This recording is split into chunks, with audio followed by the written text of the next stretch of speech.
Yo, it's me, Danchou. Welcome back to the Hideout, you guys, and I'm so glad you guys can make it. And I am here with a Jujutsu Kaisen chapter review. Well, it's actually a double chapter review this week because I did not do 176 last week. So we'll be covering 176 and 177 this week, as you guys can tell from the title.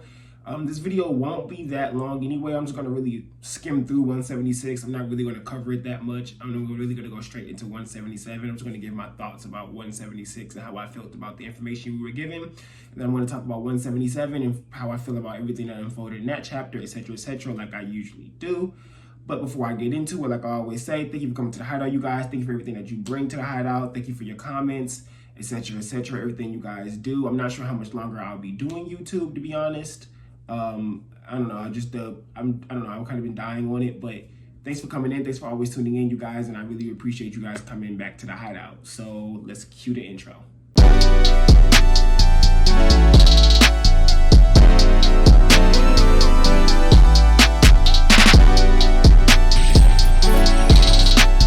All right. Well, first and foremost, chapter 176. Just briefly give my thoughts on that chapter. I really enjoyed seeing the new girl, I forgot her name already, and Yuta, them clashing together and, you know, them having their moments, seeing that she has an ability that controls the sky, but Yuta realizes it's not the sky that she's really using, it's more of a surface that she's controlling, I think is really cool. And just seeing like her ability and how it was used was really nice.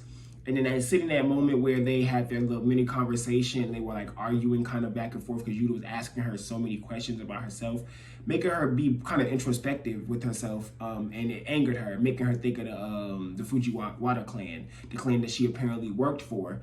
And people were confused, saying stuff like, oh, I thought that she worked for the Fujiwara and they were cool. Not necessarily, I mean, just because you're an assassin for a clan doesn't mean that you're cool with them, that you like them. You know, you can still dislike them. So really, that's what kind of had people confused. I wouldn't read. I wasn't someone that read too deep into that. I wouldn't read too deep into that. So pretty much from there on, their fight continues. They go at it. You know what I'm saying? They get into it, and she starts kind of like not wearing down Yuta, but really kind of putting that pressure on him, figuring out like what she can do. And then we got the Euro dude or whatever his name is. I forgot his name too. He does his blast, interfering with them, and Yuta takes it. You know, we get that nice spread of Yuta taking that hit, and homegirl getting kind of mad because he's interfering, but then she decides Yuta's running low and dude's interfering. She's like, I'm gonna take both of y'all out like in one swoop. So she's clearly very confident in her abilities where she's trying to take out both of them, you know what I'm saying? And then Yuta, realizing the range of his attack and how dangerous dude is, he's like, okay, I need to run up on you and fight hand-to-hand, fight close up. I just think it's really cool that we're just seeing Yuta, you know, go through this type of fighting. We've never seen Yuta in the thick of it like this. Even when he went against Ghetto, that was a nerf Ghetto, and then there's also not really him at his strongest. Yuta, he still was, you know, learning Jujutsu Sorcery, still getting in the mix of it to the point to where he was putting too much power in his sword and it broke. You know, those moments of just knowing that he's not as proficient, but here we're seeing that he is pretty proficient, he is really powerful, and so he runs up on the hair dude to do for this 1v1, and that leads us into 177. And then with 177, they had this conversation in the beginning about meals and desserts, and dude talk about how he's pretty much talks about being a glutton, it sounds like, and how he's never been satisfied. He met a good woman that he loved. You know, he led a life that he felt like he was okay with. And so those are kind of him answering the questions that Yuta was asking the homegirl in 176 before Yuta could even ask them. And then so now, I guess him hearing that Yuta was asking these questions, this you guy, whatever his name is, he's now he's relaying his answers to Yuta, right?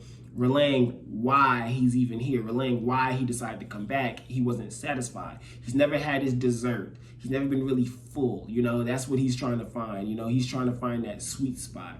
And he's trying to see Yuta as that, right? And I'm guessing hunger means he felt satisfied defeating someone powerful. I'm assuming that that's what he means by hunger. Like he's wanted that sweet spot of defeating someone high level, someone like really, really powerful. You know, something that makes him feel like, okay, yeah, like this win was truly satisfactory. Like he was happy with that. And so he's hoping that Yuta is that. And so him and Yuta get into this, you know, hand-to-hand clash, and dude has really strong output power. And so Yuta has to block with a lot of his strong levels of curse energy, and dude compared it to like a water tank, like him hitting at Yuta because he's using so much defense. But he seems to, have more output than Yuta. Like, he seems to really generally be outputting more curse energy than Yuta. Like, when they do that back-to-back move, that back-to-back attack move, and, they basically are pushing their backs against each other to send the other person flying. But Homeboy has more output energy, so he sends Yuta flying. You get what I'm saying?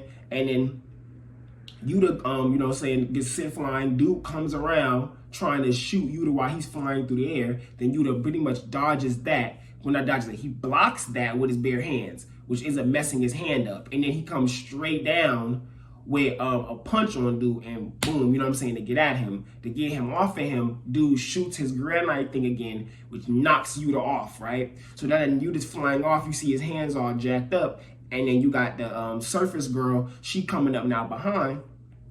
And she rock Yuta, send Yuta flying. You know what I'm saying? So now they're pretty much jumping him, right? They really won't. None of them can really see him 1v1. Like, none of them really can. So they're jumping him. Now, I don't think that they think they can't see him 1v1. I think they can. But they are inadvertently jumping him, which is why Hair Dude gets mad, like, stay out of my way. You know what I'm saying? You bag of vomit or whatever, and he shoots an attack at her. And then Surface Girl takes it and wraps it, spins it around, and sends it right back at him, calling him a dickhead, which was very hilarious. I thought they was going to take that out, but they kept that. That was really cool. So they call him a dickhead or whatever, and hits him hard, too. But, he takes the hit. First time he's ever been hit by his own move, he says, which I find really interesting. And he takes that, and it was pretty much nothing for him. Like, not nothing for him, but it wasn't like enough to where he's like, okay, it's wraps. But the both of them are still focused on Yuta. Homegirl looks at Yuta and is all like, oh, cool, you're tough. Good, because I want to toy with you some more. And Homeboy is looking at Yuta like, okay, he's almost at the end of his curse energy. He's been using reverse curse technique to heal himself through my attacks and the roach attacks. He's like, oh, I guess you're not the dessert I thought you were. Like, he goes this analogy about desserts on the shelf. You know how Gege likes to do stuff like that. And I find that really cool. I don't really care for it that much, but I do find it cool. I think it's really nice that Gege likes adding stuff like that. And finally, they start thinking, okay, yeah, now you're getting to the bottom of your curse energy. Now, we know Yuta does not have unlimited curse energy. Like, we know he doesn't, but it's almost like it's bottomless. And I think that's why the end of this chapter is so interesting, because he literally seems entirely unfazed. Not entirely unfazed, but he just seems like he's not that worried. Then he does reverse curse technique, as we see, and his hand is fixed. And then he puts the ring on his finger. And before he even does that, he starts thinking to himself about the personalities of the hair dude and the chick. And basically, he realizes that the hair dude don't really seem to care much about the humans, don't seem to care about humans, and the homegirl don't seem to care about humans. Like, they both ain't gonna be focused on that, but Yuta wanted to get farther away from the stadium. That way he didn't have to worry about people needing to be protected, and he was letting Rika keep them safe just in case something happened. But now he's like, okay, screw all of that. He puts the ring on and he says, come Rika, give me everything. And unofficials is something like, it says something like, come all of you, like all of you come to me. Like, so, and like it says something about all the pieces of her coming together or something like that, right? So this is what I'm thinking. I'm thinking that Rika's soul was split, and it was split based on the ring, like the ring was before, right? So I'm thinking that however Yuta has changed it, which is possible, Yuta may have realized how to actually use his curse energy, the curse technique, like in a more specific fashion. Because as we know, his curse technique allows him to detain a loved one's soul, which gives him boundless curse energy and allows him to copy techniques. Now, we haven't seen him copy any techniques yet, right? But maybe he can't do that yet until Rika's side by side with him. Like what we saw when he fought Ghetto. Now, if I remember correctly, I think Rika handed him the Inumaki thing and then he used it.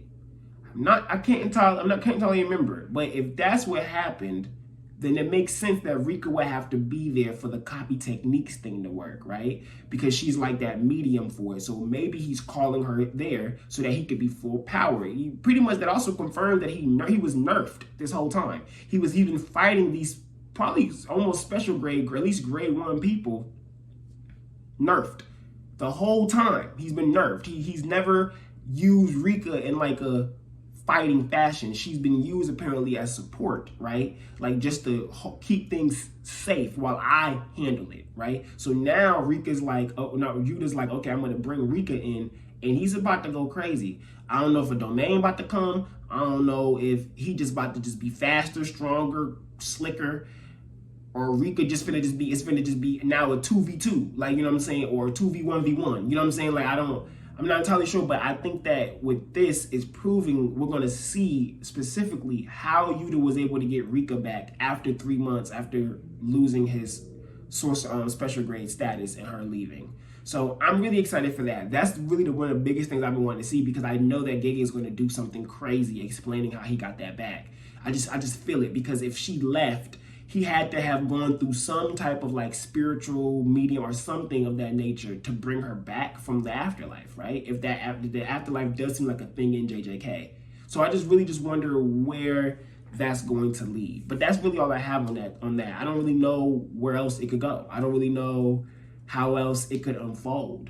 But yeah, that's pretty much all I have for chapters 176 and 177. If you guys have anything that you guys think I should be talking about that I missed, please feel free to hit the comment section below and let me know. If this is your first time coming to the Hideout, or if you come before and you just haven't subscribed yet, you should hit the subscribe button, hit that bell icon.